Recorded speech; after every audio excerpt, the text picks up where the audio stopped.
ফারুকের জীবনী শুনবো। কার জীবনী? আল্লাহ তাআলা তিনটা ইমানি ধাক্কা ওনার হৃদয়ে দিয়ে ওনাকে ইসলামের জন্য কবুল করে নিয়েছেন। কয়টা ধাক্কা? তিনটা। এক নাম্বার ধাক্কা হচ্ছে বিশ্বনবীর দোয়ার ধাক্কা। দোয়ার একটা ধাক্কা আছে না নাই? এটা বড় ধাক্কা। এটা ব্যালিস্টিক ক্ষেপণাস্ত্রের চেয়েও কড়া, মারাত্মক। মিসাইল হামলা করলে যেমনি লক্ষ্যবস্তু ভেদ করে, দোয়ার মতো দোয়া করলো দোয়া যে লক্ষ্যবস্তুতে আঘাত হানে, ঠিক কিনা? বিশ্বনবী দোয়া করলেন, আল্লাহুম্মা আইজ্জাল ইসলাম বিহাব্বির রাজুলাইনি ইলাইক।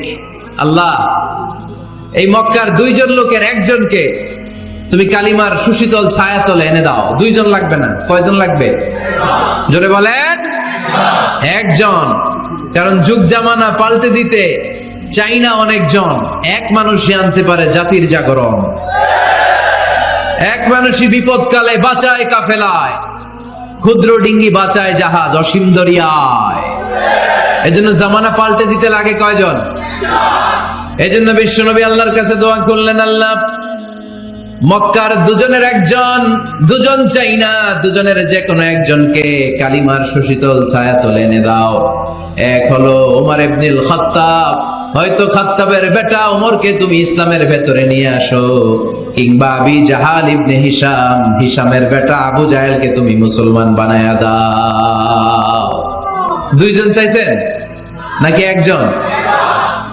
হয় খাত্তাবের বেটা ওমর কিংবা হিশামের বেটা আবু জাহাল, দুজনের একজনকে আমার চাই। ওমরে ফারুকের জন্য দোয়াটা কবুল করে নিয়েছে কে? তাহাজ্জুদের নামাজ পড়ে বিশ্বনবী যখন দোয়া করলেন, এই দোয়া যে ওমরে ফারুকের হৃদয়ে একটা ধাক্কা মারল। সুবহানাল্লাহ পড়েন। দোয়ার ধাক্কা বড় ধাক্কা, ঠিক কিনা? প্রায় শুনবেন ক্যান্সার হয়েছে, ডাক্তার বলে দিছে বাঁচবে 2 মাস। কয় মাস? এরপর আমি দেখছি লোকটা 8 বছর বেঁচে ছিল। কয় বছর? ডাক্তার বলছে বাঁচবে কয় মাস, বেঁচে ছিল কয় বছর? 8 বছর। কিসের বরকতে? দোয়া। কিসের বরকতে? তাহলে দোয়ার একটা পাওয়ার আছে না নাই? একটা ধাক্কা আছে না নাই? বিশ্বনবী দোয়া করলেন, আল্লাহ, হয় ওমরে ফারুককে আপনি এনে দেন, অথবা আবু জাহেলের মনটারে নরম করে দেন। ওমরে ফারুকের জন্য দোয়াটা কবুল করে নিল কে? এই দোয়ার একটা বরকত ওমরে ফারুকের হৃদয়ে ছুঁয়ে গেল। এক নাম্বার ধাক্কা। ধাক্কা সব একবারে দেওয়া যায় না। ধাক্কা একবারে দেওয়া যায়? ডাক্তারের কাছে গেলে ডাইরেক্ট কি অ্যান্টিবায়োটিক মারে? কথা বলেন। প্রথমে সামান্য ঔষধ দেয়, সিম্পল ডোজ, তারপরে ডোজ একটু বাড়ায়, ফাইনালি কাজ না হলে অ্যান্টিবায়োটিক মারে। কথা বলেন। প্রথম ধাক্কাটা গেল তিনি দোয়ার ধাক্কা। বিশ্বনবী দোয়া করলেন, ওই দোয়ায় ওমরে ফারুকের হৃদয়ে ছুঁয়ে গেল। এরপরে রব্বুল আলামিন ওমরে ফারুককে ধাক্কা মারলেন কোরআনের একটা সূরা দিয়ে। সূরাটার নাম হলো সূরাতুল হাক্কা। কি সূরা? কোন সূরা দিয়ে ধাক্কা দিছে? সূরা হাক্কা। সূরা হাক্কা দিয়ে দিছে এক, কথা কয় না। সূরা হাক্কা দিয়ে দিয়েছেন এক। আল হাক্কাতু মাল হাক্কা ওয়া মা আদরাকা মাল হাক্কা।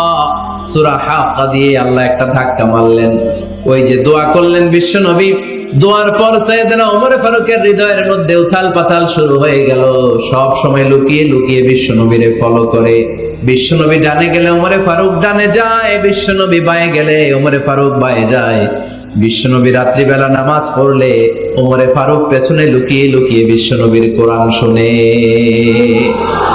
বিশ্বনবী মসজিদুল হারামের পাশে দাঁড়িয়ে রাতের এশার সালাত আদায় করছিলেন।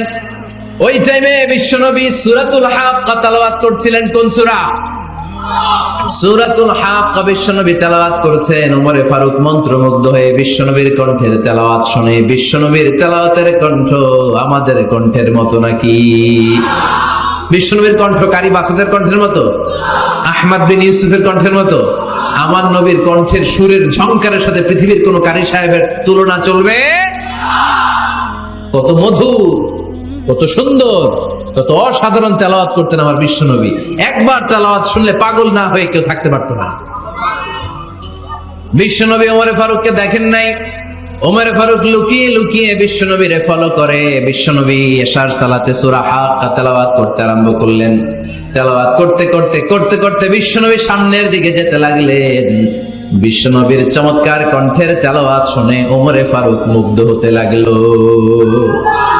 ওমরে ফারুক অবাক, কিরে এত সুন্দর শব্দের গাঁথনি, এত সুন্দর বাক্য, এত সুন্দর অন্তমিল, এত সুন্দর কথা, এটা কবিতার মতো লাগে, মনে হয় মোহাম্মদ কবি হয়ে গেছে।